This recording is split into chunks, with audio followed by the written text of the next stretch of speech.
A dead king, an angry ghost, and a son's promise. Welcome to the life of Hamlet, performed by Mrs. Locke's class. Clap.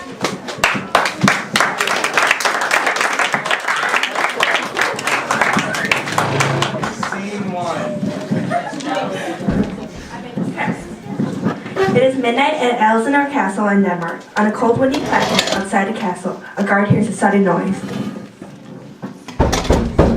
Who's there? Show your face. It's I, Francisco.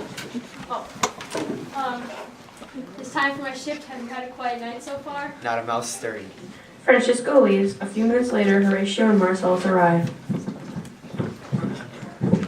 Hello, Bernardo. Has the thing appeared again tonight? Not yet, but it has come every night for the past week. The men suddenly freeze as a ghostly figure passes before them. Look, there it is. It looks just like the king who died. What are you and why are you here? Speak to us. The ghost looks straight at the men and silently vanishes. You will not speak to us. No, but there may be somebody else whom it will speak to. I'd better tell Prince Hamlet about this.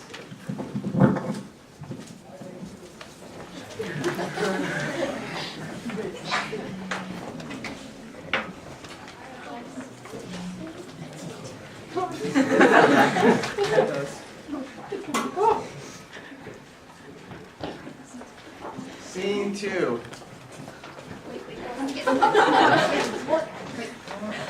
Spooky children. Do that. The next morning, in the castle, King Claudius speaks with his family members and courtiers.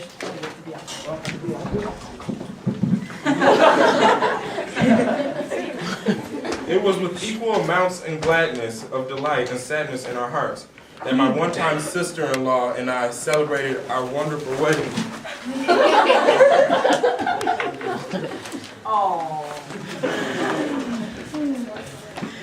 Despite the sadness we all feel, we must keep our chins forward and look toward the future. King Claudius turns to his nephew Hamlet, who stands off to one side, staring at the ground with a dark, brooding expression on his face. Hamlet, my nephew and now son, why do you look so down in the dumps? Please, Hamlet, don't keep looking for your noble father in the dust. You know all lives must end, and all souls must pass into eternity. Yes, I know. Then why do you continue to appear so depressed? I don't merely appear depressed, man. My look on the outside is nothing compared to how I feel on the inside.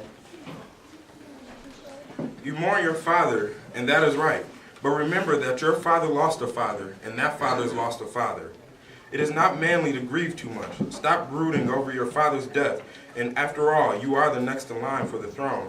And I feel all the love for you that a father should feel for his son. Later, as the room empties out, Hamlet stands alone, still looking depressed and upset. Oh, how I wish this too solid flesh would just melt away. Nothing in this world seems worthwhile to me anymore. This world is an untended garden where weeds grow out of control. He sighs and begins to pace. I can't believe my mother married my uncle so soon after my father's death. Horatio enters the room. Hello, Lord Hamlet. Horatio, it's good to see you. When did you get back from the university? Not long ago, I came for your father's funeral. I think you came to see my mother's wedding. Indeed, my lord, it followed soon after the other events. Well, we're very thrifty people around here. My mother didn't want to waste any leftover meat. You know, I would have rather fought my worst foe than have attended that wedding. All I could think of was my father. My lord, I think I saw him last night. Saw who? The king, your father. My father? Please, let me explain. Horatio begins to explain to Hamlet about the ghost that has been appeared before the guards.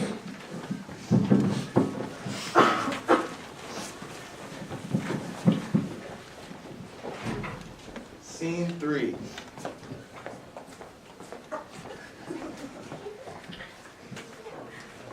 Meanwhile, in another part of the castle, Hamlet's girlfriend Ophelia bids farewell to her older brother Laertes, who is about to head off to college in France. Ophelia, I'll be worrying about you while I'm away. I want you to watch your step with Prince Hamlet. I know he said some sweet things to you in the past, but... Their father, Polonius, enters the room. What is it that Hamlet has said? He has expressed his love and made many promises. That's just toiling, sure. He's out of your league. He'll break your heart and move on. Or are you to break a relationship with your house? Yes, Father.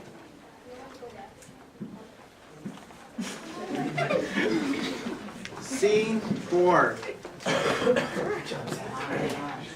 That night, Hamlet accompanies Horatio and Marcellus out into the guard platform, hoping to catch a glimpse of the ghost.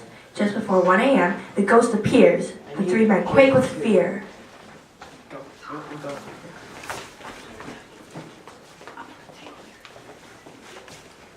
Ghost. Ghost of my father, what is it you have come to do? The ghost begins to move down the platform, beckoning Hamlet to follow.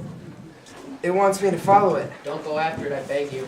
Horatio and Marcellus try to hold Hamlet back, but he struggles free from their grip and runs after the ghost, following it until he is high atop the castle's battlements. Speak to me here, ghost. I can go no further. If you ever loved me, revenge my father's most unnatural murder. Murder? Yes, my son. I was napping in my garden, as I often do. Your uncle came with a vial of poison, pouring it through my ear. Instantly, it soaked through my body, thus away my life, my crown, my queen, all at once. That horrible, wicked man. I'll avenge you. But I command you, do not lay a finger on your mother. The ghost vanishes.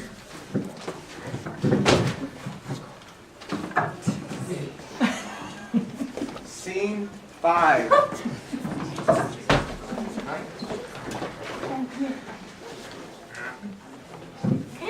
Starting the next day, Ophelia follows her father's instructions. She returns Hamlet's letters and tries to avoid him.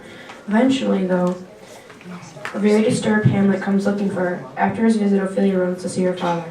Ophelia, you look upset. What's happening? I'm so frightened. As I was sitting in my room, Hamlet came in to see me. His jacket was all unlaced and his clothes all dirty. He was so pale, and his knees were shaking so hard they were knocking against one another. He acted like a crazy person. His love for you was driving him mad. What did he say? He just grabbed me hard by the wrist and for long moments studied my face. He kept sighing. He seemed so changed, so odd. What has caused this change? Did you say that you had a boy to you? No, my lord, but I have refused to accept his letters, and I've tried to stay away from him, just as you asked me to do so. Aha! That is driving me mad. I will talk to the king. Scene 6. In the castle's assembly hall, King Claudius and Queen Gertrude speak with two young courtiers named Rosencrantz and Guildenstern, who have recently arrived from England. Thanks for making the trip to Denmark so quickly. We have much need of your help here. It's Hamlet, you see. He has gone mad.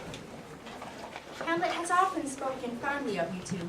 We are hoping you can cheer him up, and take his mind off his troubles. Anything we can do for your majesty. Polonius enters the room.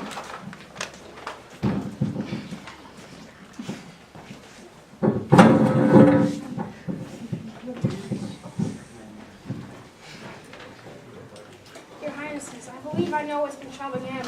He's been being driven mad by his love for my daughter, Ophelia. Claudius and Gertrude look over the love letters and poems that Polonius hands them.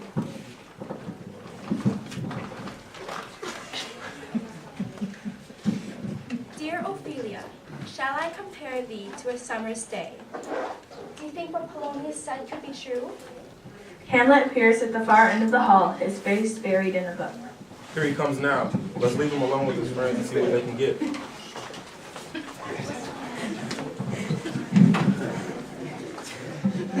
Lord Hamlet.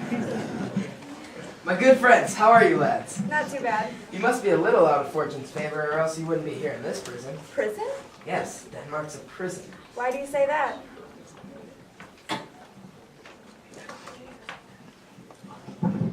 Oh. Hamlet refuses to answer. Instead, he asks Rosencrantz and Guildenstern about their travels.